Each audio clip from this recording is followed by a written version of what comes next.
Look, I need to tell someone about this mess at work because it's driving me absolutely crazy, and honestly, I think I'm losing my mind over it. I'm Chelsea, I'm 24, and I've been dealing with this situation for almost a year now, and it's getting worse every single day. So we hired this guy Dan about 12 months ago, and from day one, something was off about him. Like, seriously off. He's 27, seems normal enough on paper, but the way he acts around women is just weird. And frankly, it's starting to really tick me off. The first few weeks he was here, we all tried to be welcoming, because that's what you do when someone new starts, right? Me and the other girls. There's Megan, who sits 2 desks over from me, and Sarah, who's in the cubicle behind mine. We all made an effort to include him in conversations, invite him to lunch, ask about his weekend plans, normal workplace stuff. But this guy would give us these super short answers and then just walk away or turn back to his computer, like we weren't even there. At first we thought maybe he was just shy or nervous about the new job, but it became pretty clear pretty fast that wasn't the case. What really started to bug me was how he'd cut conversations short whenever any of us women tried to talk to him about anything that wasn't directly work-related. Like, I'd ask him if he had any fun weekend plans and he'd just say, "Not really," and then immediately start typing or looking at papers or whatever. But then I'd see him talking to the guys about sports or movies or whatever for like 20 minutes at a time. It was so obvious and honestly kind of rude. The breaking point for me was when I invited him to join our lunch group one day. We always go to this little place down the street, and it's usually pretty fun. And he just said, "Thanks, but I have other plans," without even looking up from his desk. But then, later that same day, I saw him laughing and joking around with Jake and Marcus from accounting like they were best friends or something. It was like a totally different person. Between you and me, it started to feel personal pretty quickly. I mean, I'm generally pretty good with people, and I've never had someone just completely ignore me like that. Megan noticed it too, and Sarah was getting frustrated because she'd tried multiple times to strike up conversations with him, and he'd just give her these one-word answers before walking away. We started talking about it more and more because it was just so bizarre. What made it even weirder was watching him with the male coworkers. He'd join their conversations about random stuff, laugh at their jokes, even participate in their little work fantasy football thing they had going. But with us, nothing. Absolutely nothing beyond good morning and have a good evening, and even those felt forced and fake. I tried giving him the benefit of the doubt for a while, thinking maybe he was just awkward around women, or maybe he had some social anxiety issues or something. But the more I watched him interact with everyone else, the more it became obvious that this was a deliberate choice he was making. He was choosing not to be friendly with the women in the office while being perfectly normal and social with all the guys. Sarah was the first one to say what we were all thinking, that his behavior was creating this weird, uncomfortable atmosphere where the women felt excluded and unwanted. Like, why should we have to walk on eggshells around this guy when he's clearly capable of normal human interaction? It just didn't make sense, and honestly, it was starting to really get under my skin in a way that surprised me. The more we talked about it, the more frustrated we all became. Here we were, trying to be welcoming and inclusive, and this guy was just shutting us down at every turn while being buddy-buddy with all the men.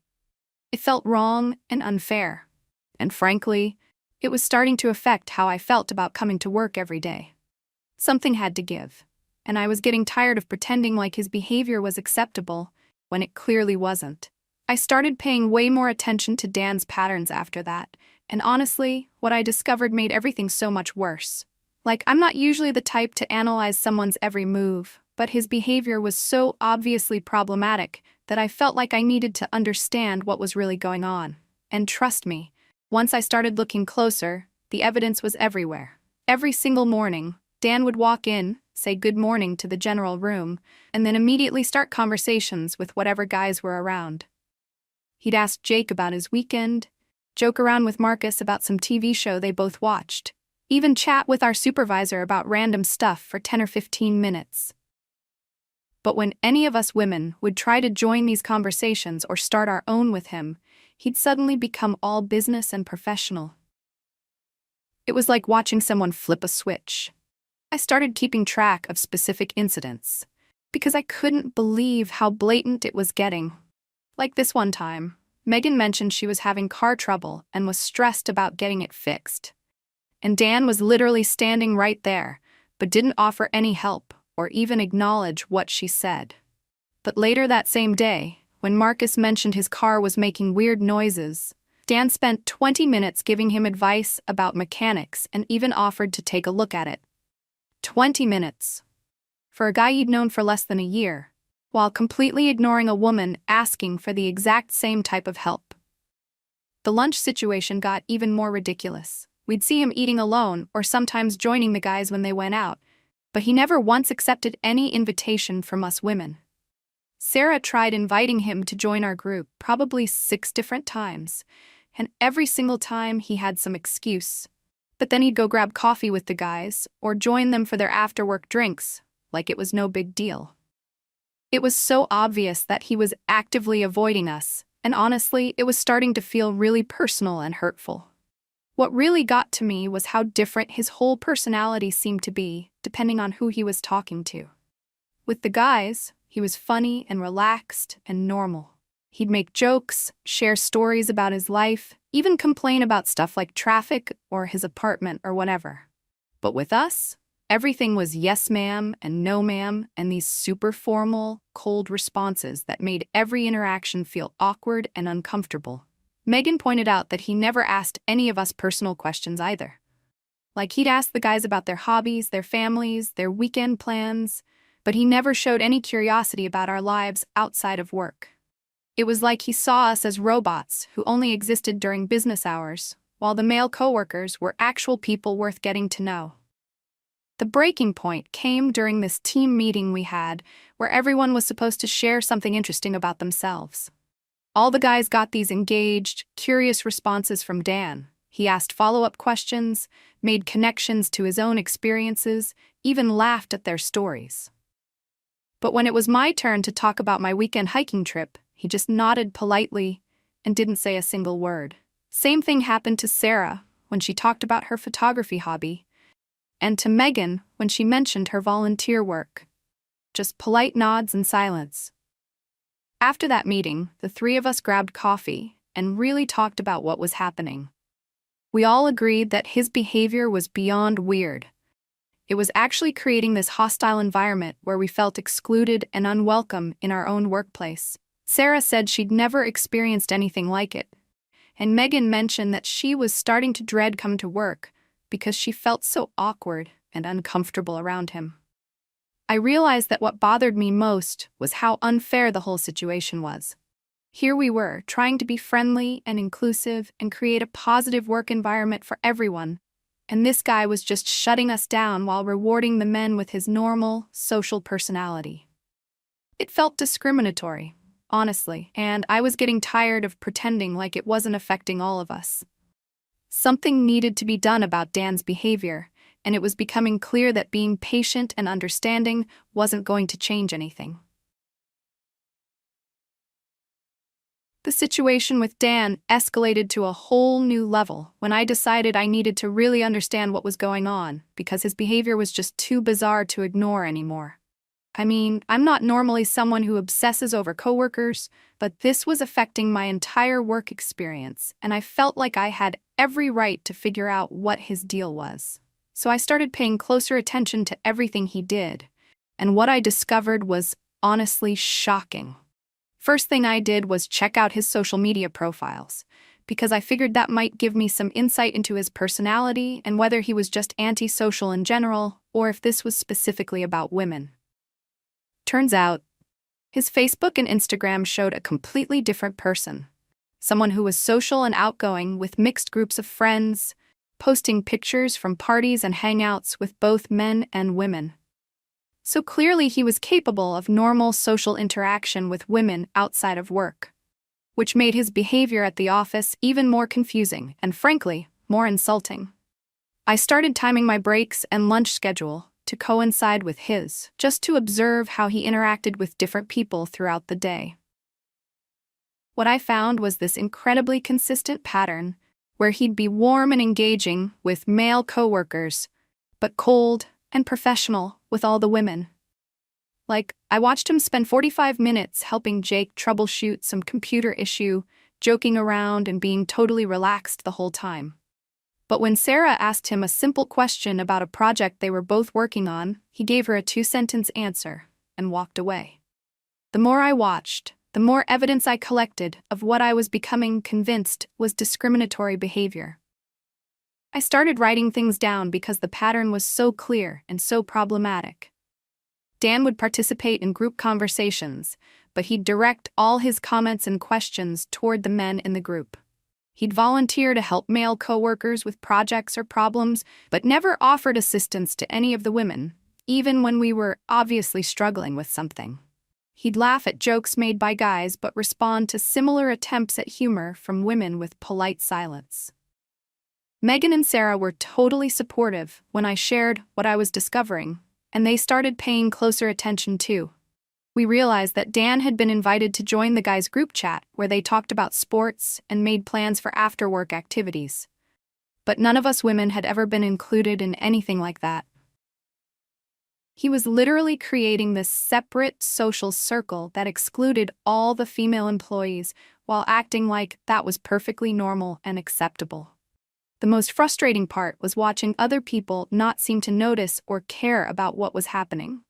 The male coworkers were perfectly happy with Dan because he treated them well, so they didn't see any problem with his behavior. Even our supervisor didn't seem to pick up on the fact that Dan was creating this 2-tiered system where men got his friendship and social interaction while women got bare minimum professional courtesy.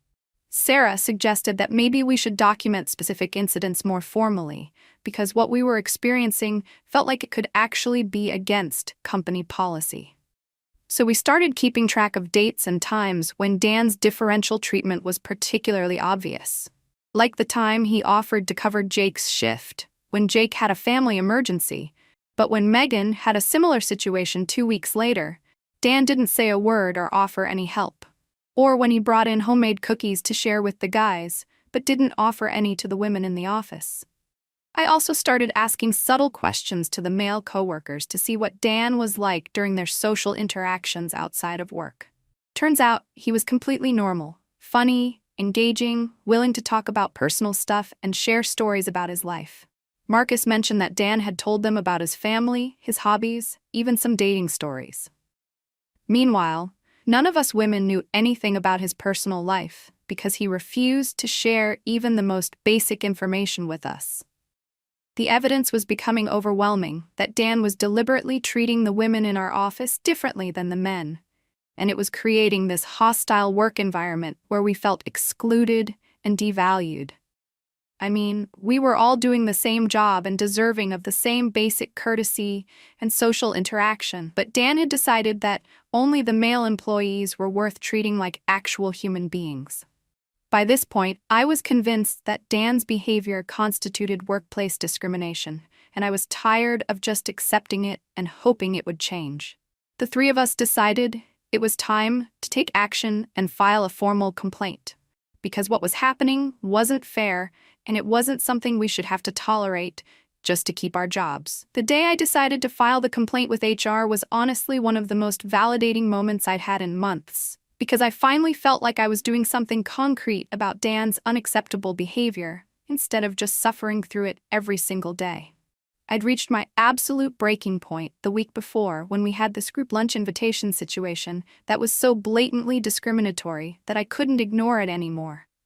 What happened was, Jake and Marcus were organizing this lunch outing to celebrate finishing a big project, and they invited everyone in our department.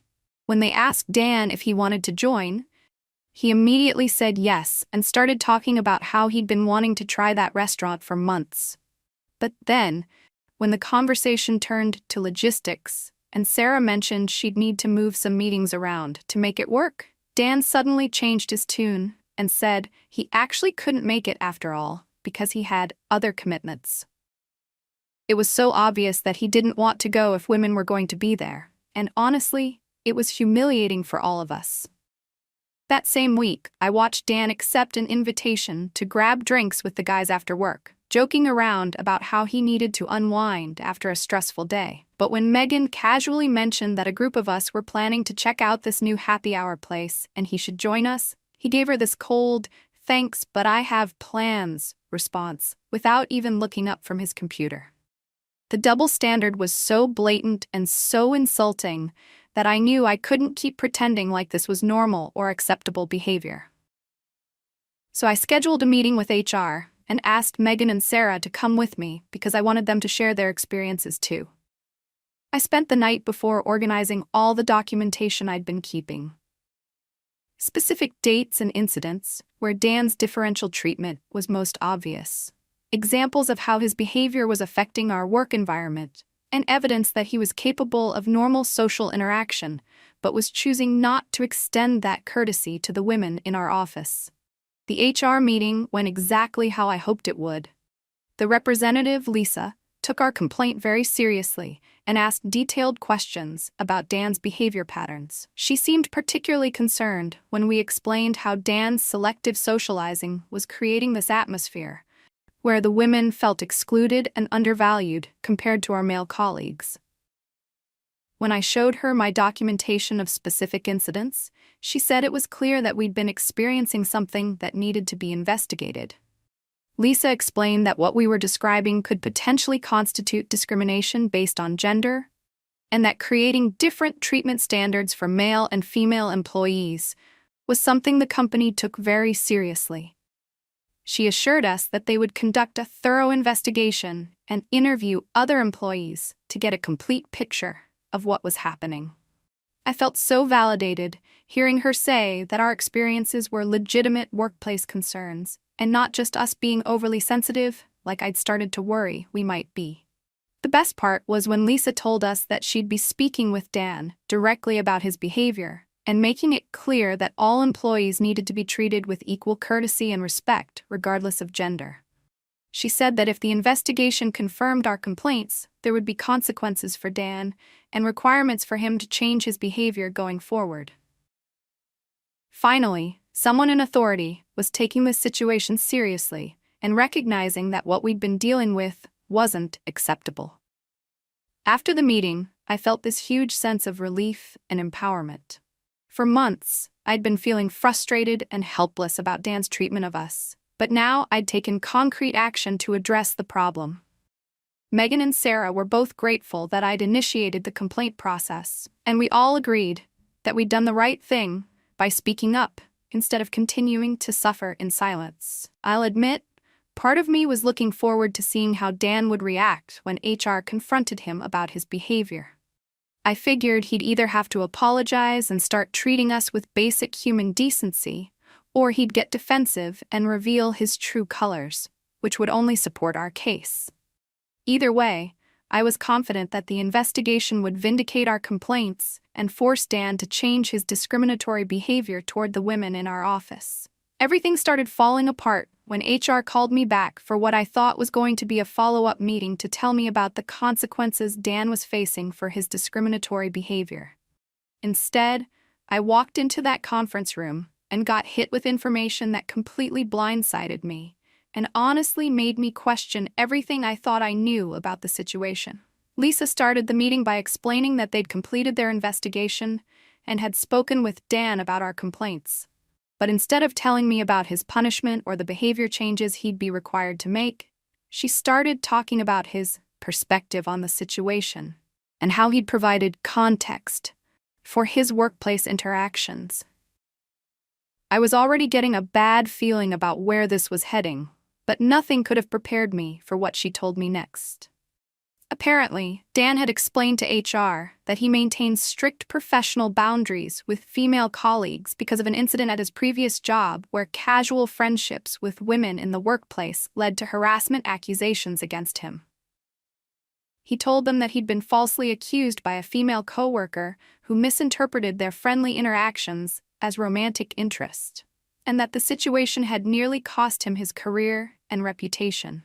So now he follows what he called a professional courtesy-only policy with women at work to protect himself from similar misunderstandings. I was absolutely stunned. Lisa was sitting there explaining this like it somehow justified Dan's behavior, like his past experience gave him the right to treat all women in the workplace as potential threats who didn't deserve basic social interaction. I tried to explain that regardless of his reasons, his differential treatment was still creating a hostile work environment for us.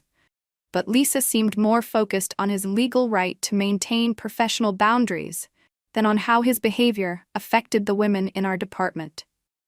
The worst part was when she told me that several of the male coworkers had come forward to support Dan during the investigation. Apparently, Jake and Marcus and even our supervisor had all confirmed that Dan had shared his previous workplace experience with them and that they understood and supported his decision to keep things strictly professional with female colleagues.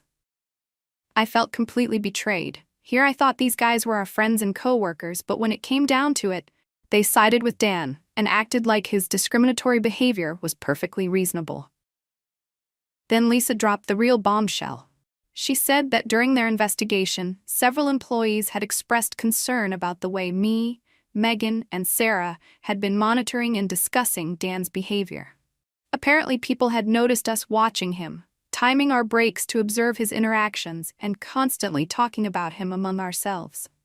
Some coworkers had described our behavior as obsessive and uncomfortable, and a few people had actually complained that we were creating workplace drama and making them feel awkward about their own interactions with Dan. I couldn't believe what I was hearing. Somehow, we'd gone from being the victims of discrimination to being accused of harassment ourselves. Lisa explained that systematically monitoring a coworker's behavior, documenting their social interactions, and creating a hostile environment through constant discussion and complaint could actually constitute workplace harassment under company policy. She said that while our feelings were valid, our response to the situation had crossed some lines and made other employees uncomfortable. The meeting ended with Lisa telling me that they weren't going to take any action against Dan because his behavior, while perhaps unfriendly, didn't violate any company policies and was actually within his rights as an employee. But she said that me, Megan, and Sarah would need to attend mandatory sensitivity training about appropriate workplace behavior and professional boundaries. She also mentioned that they'd be monitoring the situation to make sure there were no further incidents of harassment or hostile behavior. I walked out of that meeting feeling completely humiliated and confused. How had a situation where we were clearly being discriminated against turned into us being the ones in trouble? I still believed that Dan's behavior was wrong and unfair, but apparently the company disagreed and thought that we were the problem. It was the most frustrating and invalidating experience I'd ever had at work, and I had no idea how to process what had just happened. The aftermath of that HR meeting was honestly the most humiliating and devastating period of my entire career, and I'm still trying to process how everything went so completely wrong when I was just trying to address legitimate workplace discrimination. What happened next was like watching my professional life implode in slow motion. And the worst part is that everyone acted like I deserved it. Within a week of our sensitivity training sessions, word had somehow spread throughout the entire office about the investigation and its outcome. I never found out exactly who leaked the information, but suddenly everyone knew that me, Megan, and Sarah had filed harassment complaints against Dan, and that HR had concluded we were the ones engaging in inappropriate behavior. The looks I started getting from coworkers were a mixture of awkwardness, judgment, and sometimes outright hostility, like I'd become this toxic person who created drama and made everyone's work life more difficult. The social dynamics in our department completely shifted, and not in our favor. People who used to include us in lunch plans and casual conversations started keeping their distance, like they were afraid we'd document their interactions and file complaints about them too. Even worse, I noticed that several coworkers were going out of their way to be extra friendly and inclusive with Dan, almost like they were making a point about how unreasonable our complaints had been. Watching him get treated like some kind of victim who needed protection from us was absolutely infuriating. My relationship with Megan and Sarah started falling apart too, which was devastating because I'd thought we were united in this situation. Sarah was the first to turn on me, claiming that I'd pressured her into filing the complaint and that she'd never really thought Dan's behavior was that problematic. She said she'd just gone along with it because she didn't want to disagree with me. But now she regretted getting involved and blamed me for the professional consequences she was facing. Megan held out longer, but eventually she started making comments about how maybe we'd misread the situation and that we should have just accepted Dan's professional boundaries instead of making such a big deal about everything. The final blow came when I learned that Dan had been offered a promotion to a different department, effective immediately. HR framed it as a lateral move that would be beneficial for his career development, but it was obvious that they were rewarding him for handling our complaints professionally while essentially removing him from our toxic presence. Meanwhile, I had this formal reprimand in my file that would affect my performance reviews and any future promotion opportunities. Dan got advancement and validation, while I got labeled as a troublemaker who couldn't handle normal workplace interactions. What made everything even worse was that I started experiencing exactly the kind of social isolation that I'd accused Dan of creating. Coworkers would have conversations that stopped when I approached, lunch invitations that mysteriously didn't include me, and this general atmosphere of people being polite but distant whenever they had to interact with me. The irony wasn't lost on me that I was now the one eating lunch alone and feeling excluded from office social dynamics, but unlike Dan's situation, mine was the direct result of my own actions and poor judgment. My work performance started suffering because I was so distracted and demoralized by the whole situation. I'd spend half my day obsessing over how unfairly I'd been treated and trying to figure out how to salvage my reputation, instead of focusing on my actual job responsibilities. My supervisors started making comments about my attitude and productivity, which only added to my stress and made me realize that my position at the company might not be secure long-term. The worst part of all of this is that I still don't fully understand how I became the villain in a situation where I genuinely believed I was addressing workplace discrimination. Dan continues to maintain his professional boundaries with female colleagues, which apparently everyone now sees as perfectly reasonable and appropriate. While I'm stuck with this reputation as someone who creates unnecessary drama and can't handle professional relationships like a mature adult, I've basically become a cautionary tale about what happens when you misinterpret workplace dynamics and let your personal feelings interfere with professional judgment. Even though I still think there was something unfair about how Dan treated us differently than the male employees. Looking back, maybe I should have just accepted that some people prefer to keep work relationships strictly professional. But at the time, it felt so personal and discriminatory that I couldn't just ignore it. Now I'm dealing with the consequences of that decision every single day, and honestly, I'm not sure my career will ever recover from this mess.